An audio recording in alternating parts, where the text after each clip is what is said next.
So this is the hook. So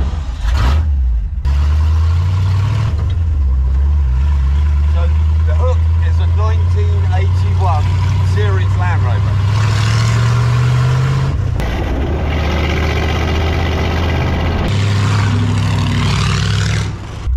It's got a 3.5 Rover V8 out of a Land Rover Defender.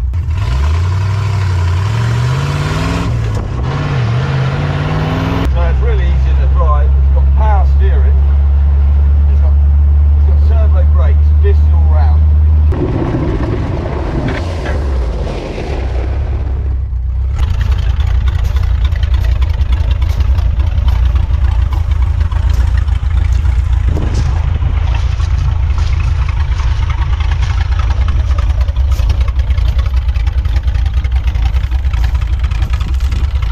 I think I'm going to run out of fuel.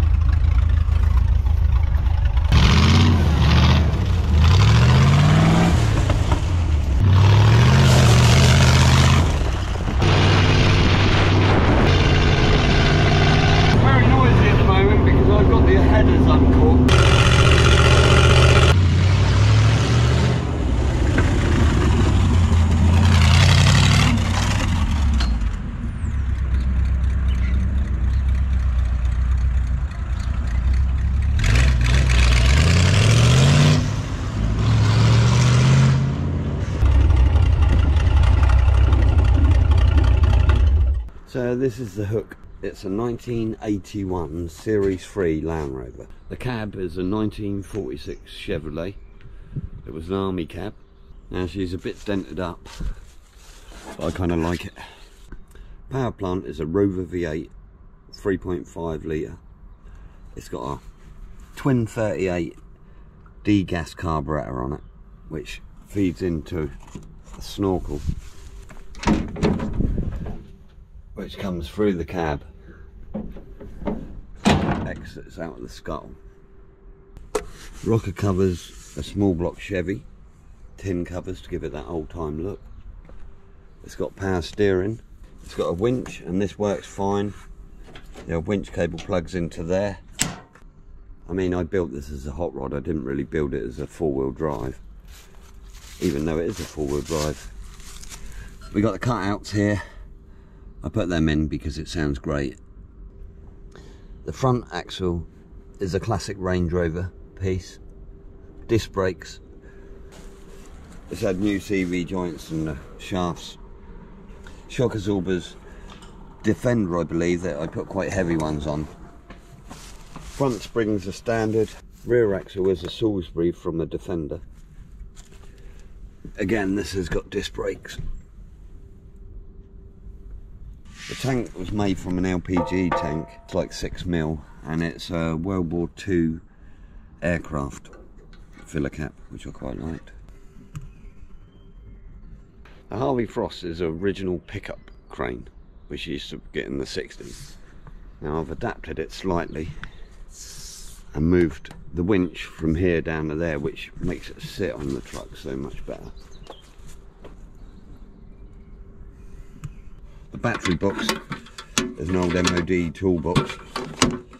She's got a good battery in. Don't miss a beat, that battery.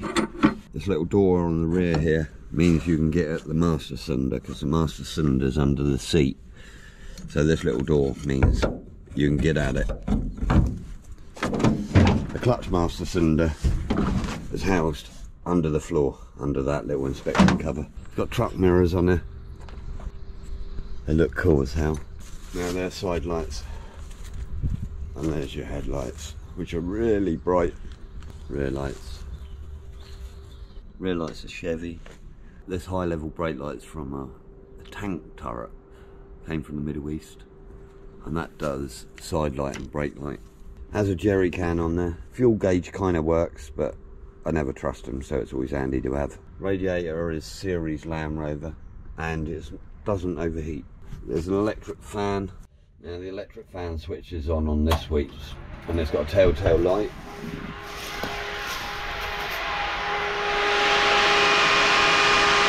hear him going. He's blowing through. To be honest, I've not really had to use that. I think probably if you're sat in traffic for hours, you might put it on, but it's pretty much air cooled though, to be fair. Right, so inside's pretty basic. You got the ignition switch, you got a horn. This is the fan switch, cigarette lighter for plugging in your phones and stuff. This pull switch here is the fuel pump. The lights work off of this switch, and then high, low and side lights are on this switch. Indicators on the left. You've got an oil pressure gauge, a temperature gauge, and the speedo is not connected. Up here you've got a small windscreen wiper which goes from here. You've got a 5-speed gearbox, high and low ratio with centre lock, centre diff lock, and obviously the handbrake's down there. There's the pedals down there, spoon throttle. Tyres 33 12.5 15s, BF Goodrich on modulars. This becomes tax and MOT free in April, which is next month.